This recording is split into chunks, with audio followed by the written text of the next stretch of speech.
오늘 우리가 함께 읽고 나눌 하나님의 말씀은 신약성경 마태복음 16장에 있는 말씀입니다. 신약성경 마태복음 16장 13절에서 17절까지를 교독하도록 하시겠습니다. 신약성경 마태복음 16장 13절에서 17절까지를 교독하도록 하시겠습니다. 제가 먼저 13절 읽습니다. 예수께서 빌립보 가이사랴 지방에 이르러 제자들에게 물어 이르시되 사람들이 인자를 누구라 하느냐?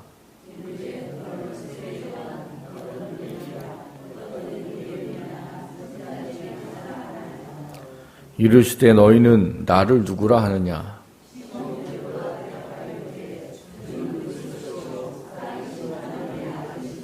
함께 읽습니다. 예수께서 대답하여 이르시되 바요나 시몬아 내가 복이 있도다. 이를 내게 알게 한 이는 혈육이 아니오 하늘에 계신 내 아버지시니라. 아멘. 우리가 요즘에 나누는 하이델베르그 요리문답에 이제 새로운 부분으로 들어가는 시작점이 있습니다. 우리가 함께 이번부터 살펴보게 될 이야기는 이 사도신경의 조항이 뭡니까 이런 거예요. 우리가 지난 이제 21문, 22문에서 살펴봤던 것은 믿는다는 게 뭐냐 이런 거였습니다. 그리고 믿음을 갖는다고 할 때 그 믿음의 내용이 뭐냐 이런 이야기들을 저희가 개괄적으로 살펴봤고 이제 그 믿음에 대해서 우리가 중요하게 얘기하는 게 뭐냐 하면 신앙의 고백에 대한 문제들 이야기예요. 그래서 오늘 우리가 살펴보려고 23문은 이 사도신경의 조항들이 무엇입니까 하는 거예요. 오늘 이게 1번부터 12번까지 있어요. 계속 쭉 한번 읽어보도록 하겠습니다. 1번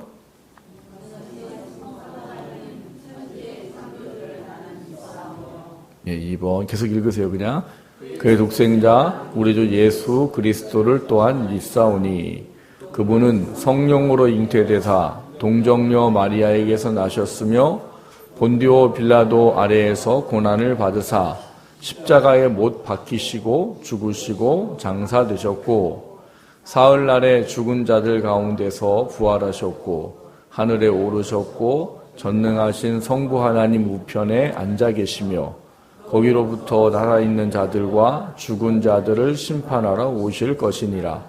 성령을 나는 믿사오며 거룩한 보편적 교회와 성도의 교제와 죄사함과 육신의 부활과 영원한 생명을 믿사옵나이다. 아멘. 사도신경의 조항들을 우리가 이제 살펴보게 될 거고요. 오늘은 이제 사도신경이 뭔지 그 개괄적인 부분과 조금 사도신경을 살펴보아야 될 몇 가지 이야기들을 좀 함께 살펴보고 다음 주부터는 이제 이 하이델베르그 요리문답에 맞춰서 이 사도신경의 이야기를 전반적으로 쭉 살펴보는 시간들을 좀 갖도록 하겠습니다. 사도신경은 크게는 세 부류로 이렇게 나눌 수가 있습니다. 아까 첫 번째 1번 부분이 전능하신 성부 하나님 천지의 창조주를 나는 믿사오며 라고 말하는 한 부분이에요. 그리고 두 번째가 두 번째부터 일곱 번째까지인데 쉽게 말하면 예수 그리스도가 누구십니까? 라는 문제고 이제 8번부터 12번까지는 성령 하나님과 그분과 관계되어져서 우리가 이해해야 될 것들에 대한 부분들에 대한 것을 기록했다라고 보시면 됩니다. 그래서 이 사도신경은 크게 세 부류로 이해를 하시면 돼요. 그러니까 세 부류를 우리가 정리해보면 뭐가 될까요?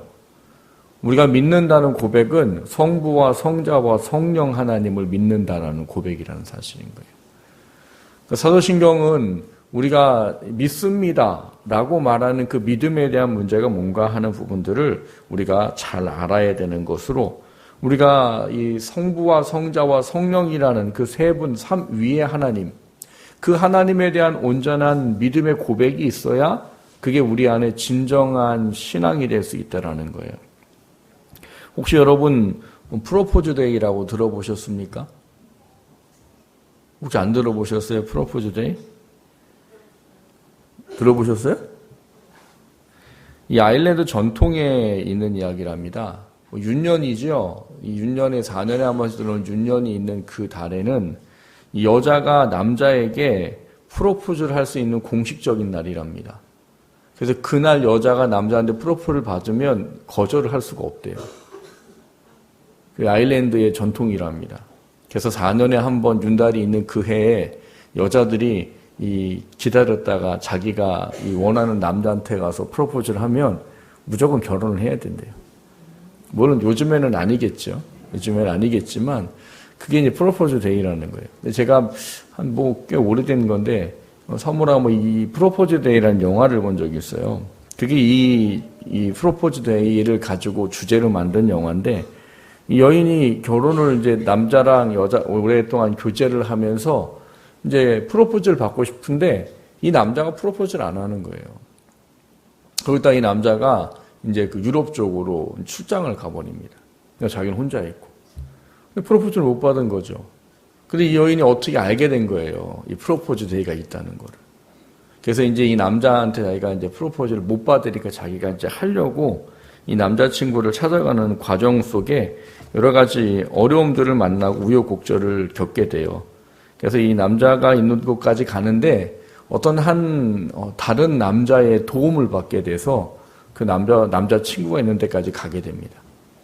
가가지고 이제 이 우여곡절 끝에 남자친구한테 프로포즈를 받아요. 근데 이 프로포즈를 받고 나서 이 여자가 재밌는 건 이 남자랑 결혼을 안 하고 자기를 이 남자친구한테 데려준 그 남자한테 가서 프로포즈를 해요. 이게 무슨 막장 드라마도 아니고. 영화니까 그렇겠죠, 뭐. 근데 왜 그러냐 하면 이 남자친구는 여자를 사랑해서 프로포즈를 한 게 아니고 자기가 집을 어떻게 구해야 되는데 결혼한 사람한테만 집을 구해주는 무슨 어떤 그런 게 있었던 거예요. 그래서 그냥 집을 얻기 위해서 이 여자랑 결혼한다는 이야기를 친구랑 하는 거를 듣게 돼버린 거예요. 그러니까 사랑해서 프로포즈한 게 아니고 남자친구가 자기의 어떤 목적 때문에 이 여자를 잠시 그냥 결혼을 할 요량으로 프로포즈를 했다는 거예요. 그러니까 그걸 알고 나니까 이 여자가 고민이 돼버린 거죠. 나는 여기에 왜 왔고. 근데 이 남자친구가 있는 곳까지 동행했던 남자랑 이 우여곡절을 굉장히 많이 겪으면서 서로 안에 또 사랑이 싹 섰던 또 그런 부분들이 있었던 것 같아요. 그래서 이 여자가 이 남자 같이 동행을 해와서 자기를 도와주고 여기까지 이끌어온 남자한테 프로포즈를 하고 뭐 이제 그렇게 영화가 끝납니다. 제가 왜 사도신경을 이야기하는 시작점에 이 프로포즈를 이야기할까요? 여러분 신앙 고백이 뭘까요? 여러분 조금 전에도 사도신경으로 신앙 고백을 하셨죠? 신앙 고백이 뭘까요? 신앙이 뭘까요? 신앙이라는 것은 믿는 대상을 앙망한다 이런 뜻이에요. 그러니까 우리가 믿는 대상이 누구예요? 하나님이시죠? 그 하나님을 앙모하는 마음을 갖는다. 그 고백이래요. 그게 뭐예요? 꼭 프로포즈와 같은 이야기인 거예요. 근데 중요한 건 그런 거죠. 우리가 신앙 고백을 할 때 정말 내 마음속에서 하나님 나는 그런 하나님을 믿어요. 하나님 나는 그런 예수님을 믿어요. 하나님 나는 그런 성령님을 믿어요. 라는 믿음으로 고백을 했다면 이건 진짜 프로포즈, 신앙 고백이 되겠지만 그게 내 머릿속에 없이 입이 배워서 외운 거라면 그거는 남자친구가 신앙 고백을 하는 거와 똑같은 그런 모습이다라는 거예요. 신앙 고백은 우리가 아까 성부와 성자와 성령이라는 이 삼위의 하나님을 믿습니다라는 고백이요. 그 고백이 우리로 하여금 온전히 이 신앙의 하나님의 그 자리로 나아갈 수 있도록 해주는 가장 명확한 믿음이 무엇인지를 깨달아 알게 하는 것입니다. 신앙 고백에 대해서 오늘 우리가 읽은 본문은 중요한 교훈을 주고 있습니다. 오늘 우리가 읽은 이 마태복음 16장 16절의 이야기를 우리는 너무나 잘 알고 있죠. 우리가 이 베드로가 고백했던 이 고백이지요. 이 고백이 쉽게 말하면 신앙 고백인 거예요. 어떤 고백이에요? 주는 그리스도시요 살아계신 하나님의 아들이십니다. 우리는 이 이야기가 우리가 감동이 오거나 이것이 위협적이거나 그러지 않아요. 왜냐하면 우리는 이미 예수님이 하나님의 아들이시라는 걸 이미 믿는 사람들이고 그리고 예수님이 하나님이라는 것을 우리는 믿는 사람이고요. 그리고 그분이 이 땅에 인간으로 오셔서 우리를 대속의 죽음을 죽으셨다라는 것을 우리는 믿는 사람이기 때문이에요. 근데 이게 1세기에 예수님이 살던 동네에서는 주는 그리스도시요 살아계신 하나님의 아들이십니다 라고 고백하는 게 이게 웬만한 심장을 가짐을 할 수 없는 이야기란 말인 거예요. 왜냐하면 그 고백을 하는 건 그 대상이 신이에요 라는 이런 이야기이기 때문인 거예요. 근데 이미 바리새인들, 서기관들, 제사장들은 예수님을 지금 뭐라고 생각하고 있어요? 이미 신이 아니에요. 그냥 한낱 인간인데 사람들을 선동하고 그리고 자신들이 생명처럼 여기는 율법을 해치는 그런 어떤 선동가 그 이상도 그 이하도 아니란 말인 거죠. 근데 그런 가운데 주는 그리스도시요 살아계신 하나님의 아들입니다 라는 고백은 이게 웬만해서는 할 수 있는 게 아니란 말이에요.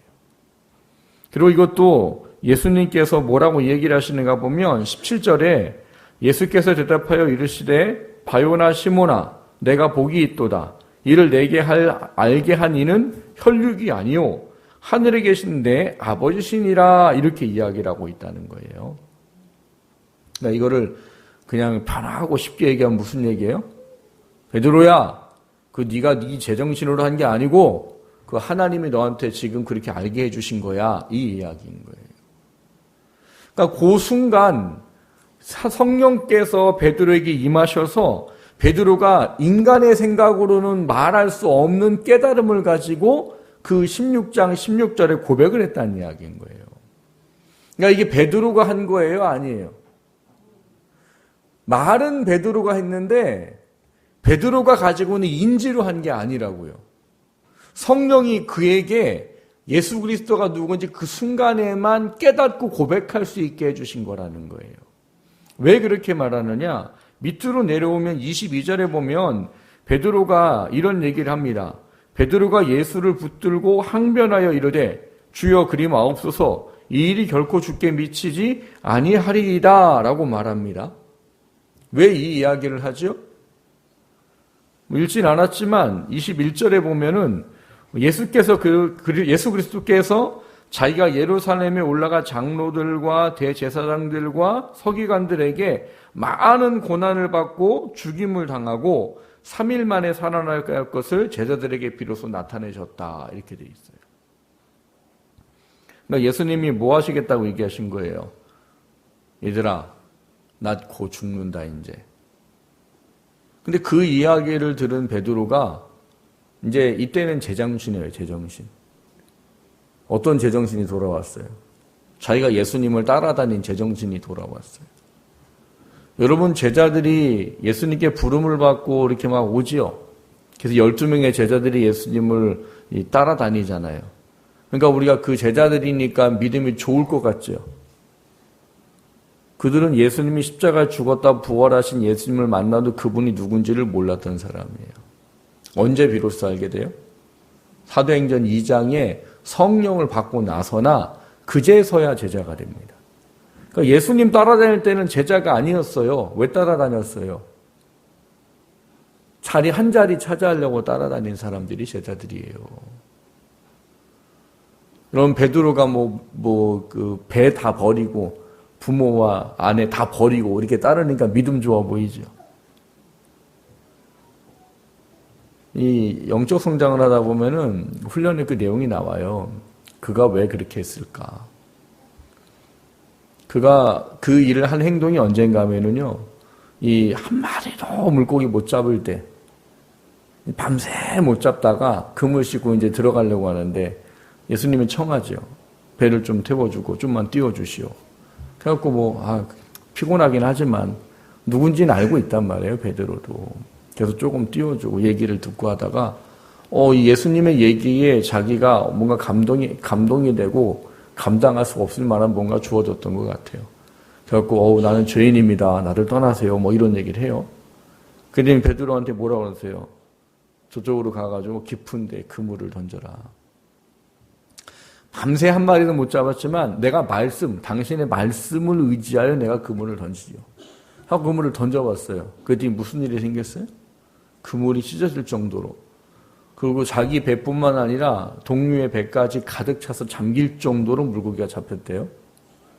그 사건 이후에 예수님이 그를 부르십니다. 너 사람을 낳는 어부가 되라, 나를 따르라.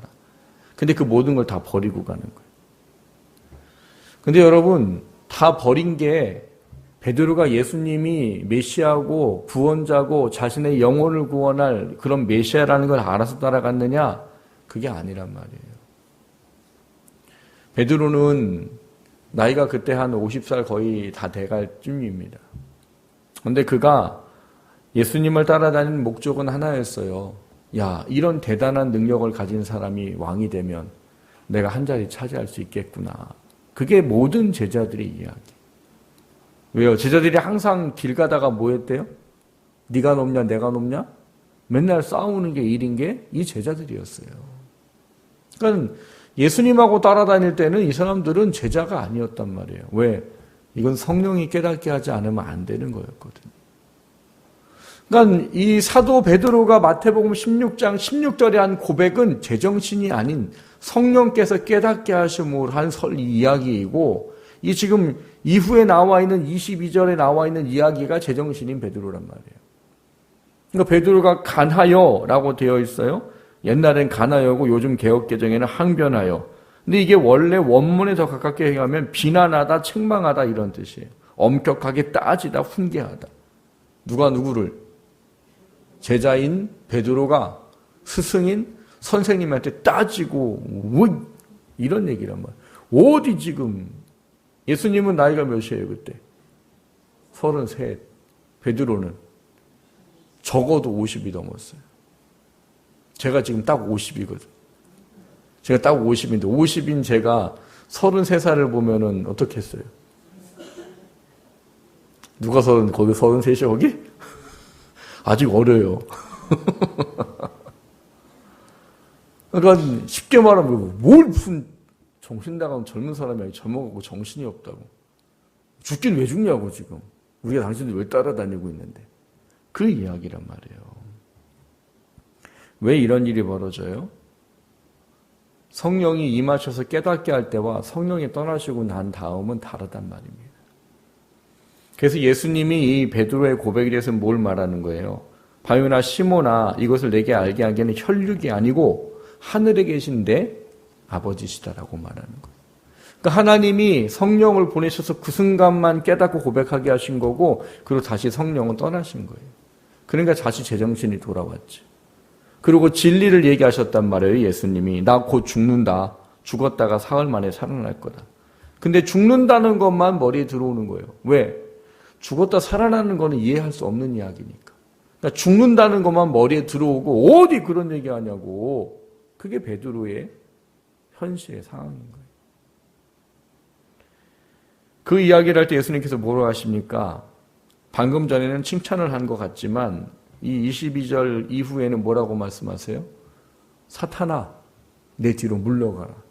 내가 하나님의 일을 생각지 아니하고 도리어 사람의 일을 생각하는구나. 라는 책망을 받는다는 거예요.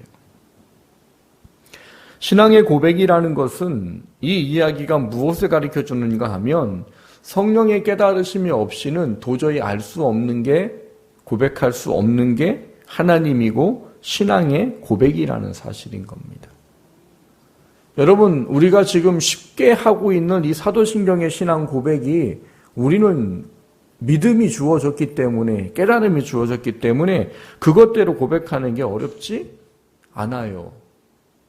근데 여러분, 이거를 제7 안식일교회 사람들에게 갖다 주고 하라면 할 수 있을까요? 절대 안 합니다. 요거를 신천지 사람들에게 갖다 주면 할까요? 신천지는 사도신경 고백 안 합니다, 여러분. 여러분, 신천지를 구별하는 방법 중에 하나가 뭐냐? 사도신경 고백할 때 안 하는 사람은 거의 신천지래요. 그 사람들은 신앙 고백 안 해요. 왜? 신천지의 이만희가 성령이고 이만희가 제 이름 예수인데, 그러니까 그 사람들은 신앙 고백을 안 해요. 우리는 왜 쉽게 할 수 있는데 왜 거기 다른 그 종교에 있는 사람들은 이거를 왜 못할까요? 왜 안 할까요? 이유는 하나예요. 성령이 그들에겐 그거를 깨달을 힘과 능력과 믿음을 주지 않았기 때문인 거예요. 우리를 성령 하나님이 깨닫게 해주셨기 때문에 이 사도신경으로 신앙 고백하는 것이 어렵지 않고 그냥 우리에게 술술술술 나올 수 있는 이야기이고 이거를 고백하고 인정하는 게 어렵지 않단 말이에요. 근데 그게 무엇 때문이라고요? 성령 하나님을 우리에게 허락하신 하나님 아버지의 은혜가 우리 가운데 있어서 그분이 나로 하여금 그것이 믿어지도록 하는 놀라운 능력을 주셨기 때문이라는 거예요. 여러분, 예배 마치고 끝날 때 축도할 때 제가 어떻게 축도를 합니까? 우리를 위해서 살과 피를 찢으시고 십자가에 친히 주고 우리를 구원하여 주신 예수 그리스도의 대속의 은혜와 우리를 사랑하시는 걸 확증하시기 위해 아들을 십자가에 달려 죽게 하는 것을 아끼지 않고 내어주신 하나님 아버지의 그 크신 사랑과 그 은혜와 사랑을 믿고 깨닫고 예수를 주라 고백하게 하시는 성령 하나님의 깨닫게 하시고 위로 교통하시고 능력 주시는 그 역사 아래. 그게 축도의 내용이에요.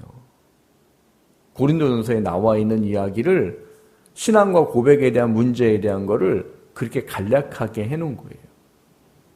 그러니까 이 고백이 우리는 쉬워요. 성령이 오셨기 때문에. 하지만 이게 진짜 성경대로 믿어지는 삶 위에 하나님에 대한 믿음과 고백이 주어지지 않는 사람은 절대로 할 수 없다는 거예요. 그래서 사도신경은 전부 다 1인칭으로 되어 있습니다. 뭐냐? 나는 믿습니다. 성부 하나님을. 나는 믿습니다. 예수 그리스도를. 나는 믿습니다. 성령 하나님을. 이렇게 되어 있어요. 사도신경은 결국 성령이 우리 안에 깨닫게 하신 삶 위에 하나님이 누구신지에 대한 명확한 깨달음을 성경에 있는 그 논리와 성경에 있는 진리대로 고백하는 게 바로 사도신경의 신앙 고백인 거예요. 그러니까 이 신앙 고백이 우리한테는 굉장히 크고 중요하다는 사실을 알아야 돼요. 여러분, 사도신경이 감사한 은혜가 주어질 때 되면은요, 이 사도신경을 할 때마다 그 감사가 얼마나 우리 안에 커지게 느껴지는지 몰라요. 정말로 거기 나와 있는 구구절절이 있는 말씀들이 정말 우리를 사랑하셔서 행하신 하나님의 놀라우신 그 은혜라는 사실들을 우리가 인정하게 된단 말인 거예요. 그래서 아까 처음에 제가 말씀을 드릴 때 이 사도신경을 우리가 하나님께 드리는 신앙 고백이 이 프로포즈와 같은 사랑의 고백과 같은 그런 개념의 의미를 가졌다라고 말씀을 드리는 겁니다. 그러니까 그 고백을 할 때 우리 마음이 사실 어때야지 정상이라는 거예요. 얼마나 감사한지 몰라요, 하나님. 이런 얘기란 말인 거죠. 왜요? 그 삶 위에 하나님이 그렇게 계시고 그렇게 우리를 구원하기에 모든 것을 이루시고 그 모든 것을 삶 위에 하나님이 자신에게 주어진 것을 완전히 이루셨기 때문에 그것을 믿고 고백하는 우리들이 믿음으로 말미암아 구원받아 하나님의 자녀가 되는 놀라운 은혜를 우리는 소유하게 됐기 때문에 그렇습니다. 사도신경에 있는 이 신앙의 고백들이 그래서 우리 안에 온전한 믿음이 되어야 돼요. 바른 신앙 고백이 왜 중요합니까? 하는 문제들은 이 몽골이라는 나라는요, 지금은 공산국가예요.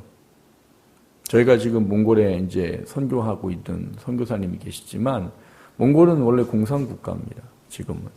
근데 몽골이요, 원래 기독교인이 거의 전 나라에 가득할 정도의 나라였어요. 근데 그 기독교가 이 가득할 정도로 된 이 나라가 이 3대째 원왕인 구육왕이라는 그 어머니도 신실한 기독교인이었어요. 근데 그때 이 기독교가 몽골에서 완전히 싹 사라져 버립니다. 뭐 핍박이나 이런 것도 없었어요. 그냥 싹 사라져 버렸어요. 그러니까 몽고 제국이 멸망하기도 전에 기독교가 전국에서 완전히 전멸해 버렸어요. 근데 이 문제에 대해서 이 기독교사를 연구하는 사람들이 이야기하는 것을 보면 그 이유가 뭐냐라고 말할 때 그들이 가지고 있는 신앙 고백이 바르지 못했기 때문이다라고 그렇게 정의를 내려버립니다. 몽고 제국에 받아들였던 기독교는요, 네스토리우스라는 사람이 세운 좀 변질된 기독교예요. 그러니까 성경에 우리가 지금 신앙 고백할 때 삶 위에 하나님을 온전히 인정하는 그런 기독교가 아니라 그걸 좀 경교라고 말하는데, 거기는 예수님 안에는 인성과 신성은 아무런 상관도 없고 서로 다른 거다라고 이야기를 해요. 그러니까 분리를 시켜버렸단 말이에요. 그러니까 하나님일 때 따로, 인간일 때 따로 이렇게 분리를 시켜버렸다는 거예요. 그런데 그렇게 분리를 내다 보니까 네스토리우스라는 이 사람은 예수님은 완전한 사람도 아니고 완전한 신도 아닌 존재로 그렇게 규정을 해버렸어요. 근데 성경은 뭐라고 되어 있어요? 예수님은 완전한 하나님이시고 동시에 완전한 인간이십니다라고 규정을 해놓고 있단 말이에요. 그러니까 이 네스토리우스라는 사람은 결국은 뭐예요? 자기가 빠져버린 잘못된 신앙, 또 이단들에 대한 어떤 잘못된 어떤 관점, 이런 것들을 받아들이면서 잘못된 기독교를 만들어버린 거죠. 근데 몽고 제국은 그 사람이 들어간 경교라는 기독교가 잘못된 기독교가 거기에 자리를 잡아버렸단 말이에요. 여러분, 지금까지 기독교가 왜 사라지지 않고 있을까요? 얼마나 많은 사람들이 기독교를 없애려고 노력했을까요? 기독교 초기 역사기인 1세기 때 로마 황제들이 얼마나 기독교를 없애려고 애를 쓰고 노력했습니까? 그때 없어져도 이상하지 않아요, 사실은. 근데 없어지지 않았죠. 그 이후로도 기독교는 굉장히 고난을 많이 겪습니다. 근데 왜 기독교는 없어지지 않을까요? 몽고라는 나라는 뭐 특별하게 큰 박해나 이런 게 없었어요. 근데 왜 거기는 전멸을 해버리고 왜 지금까지 기독교는 그대로 남아있을까요? 몽골이 믿었던 경교는 참된 신앙의 고백에 세워진 온전한 예수 그리스도를 믿는 믿음이 아니기 때문에 하나님이 그거를 지켜줄 필요가 없는 것이요. 우리가 믿는 신앙의 고백은 성경에 있는 모든 말씀을 그대로 믿는 믿음으로 받아들인 신앙이기 때문에 하나님께서 이 기독교는 절대로 이 예수님 오시는 날까지 없어지지 않습니다. 물론 고난과 혼란과 핍박은 있을지 모르지요. 그러나 결코 이것은 없어지지 않는다는 사실인 겁니다. 신앙 고백은 그래서 신앙 고백은 온전한 성경의 진리가 우리 가운데 믿어지고 받아들여져야 된다는 사실이에요. 그거에 있어서 지금 우리가 신앙 고백을 하고 있는 이 사도신경은 가장 성경에 있는 이야기를 가장 최고로 정리해 놓은 것이다라고 말할 것입니다. 사도신경의 유래를 좀 제가 말씀을 드려봐야 될 것 같아요. 사도신경은 사도들이 만들어내서 지금까지 우리에게 전해지는 거냐면 아닙니다. 근데 왜 그럼 우린 사도신경이라고 말하느냐? 사도들이 가르쳤던 그 진리 그대로가 나와졌기 때문이에요. 그럼 이것이 왜 생겨졌을까 하는 거지요. 사도신경이 생겨진 이유는요, 이단들 때문입니다. 여러분, 기독교의 신학이 정리되는데 큰 도움을 준 게 뭔지 아세요? 이단이에요. 이단들이 성경에 없는 이야기를 가지고 사람들을 자꾸 이상하게 유혹을 하고 이상하게 해요. 그러면 이제 사도들이 아니면 교부들이 그 위에 이제 학자들이 그걸 가지고 성경에 있는 이야기를 가지고 이제 서로 대립을 하게 되는 거예요. 그러면서 성경에 있는 것대로 정리를 하고 해서 지금까지 내려오는 게 신학이에요. 그러니까 우리는 지금 가깝게는 저희는 어떤 구원을 믿는다고 그래요. 제가 굉장히 많이 강조하는 거죠. 우리는 오직 이신칭의예요. 오직 믿음으로만 구원받아요. 사람의 행위가 믿음에 관여할 수 없어요. 구원에 관여할 수 없어요. 근데 왜 그러면 어떤 교단은 그걸 이야기합니까? 라고 말하는 것인데, 그거는 이 고대에 이단으로 규정되었던 사람의 것을 받아들여서 내려온 이야기예요. 죄송한 이야기지만. 알미니안이라는 또 펠라기우스라는 이런 그 교대의 교부들을 통해서 이단 정제되었던 사상들이 계속 이렇게 전해져 내려오면서 그들 안에 신학을 이루은 것입니다. 중요한 거는 신학은 결국 이 이단들이 올바른 신앙을 해치고 하나님의 자녀들을 바르지 못한 신앙에 이끌어가는 것을 그거를 바로 막고 진리를 지키기 위해서 한 일들이에요. 사도신경도 그렇게 생겨난 것입니다. 이단들이 자꾸 생겨요. 영지주의가 생기고 뭐 이상한 사람들이 생기고 자꾸 생겨요. 그래서 이 신앙 고백을 언제 하게 했느냐? 세례를 받을 때 하게 합니다. 세례를 받을 때 이 신앙 고백을 온전히 하는 사람은 세례를 주고 이 신앙 고백을 온전히 안 하면 세례를 안 주는 거예요. 왜냐하면 믿는 믿음의 고백이 세례니까. 예수를 구주로 믿고 고백하는 성령의 은혜가 있는 사람에게만 주는 게 세례니까. 그러니까 이단들은 자꾸 예수님의 신성, 인성을 자꾸 이상하게 말하고 심지어는 하나님조차도 이상하게 말하고 이런 여러 가지들이 많았어요.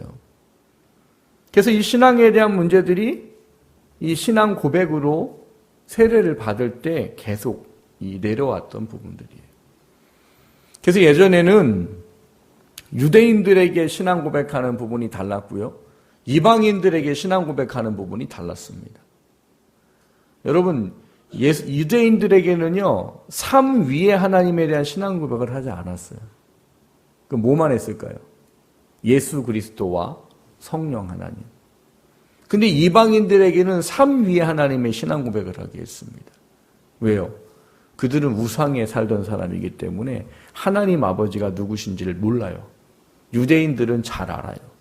그래서 그들은 이 하나님에 대한 신앙 고백은 철저해요, 유대인들은. 근데 이방인들은 그게 없단 말이에요.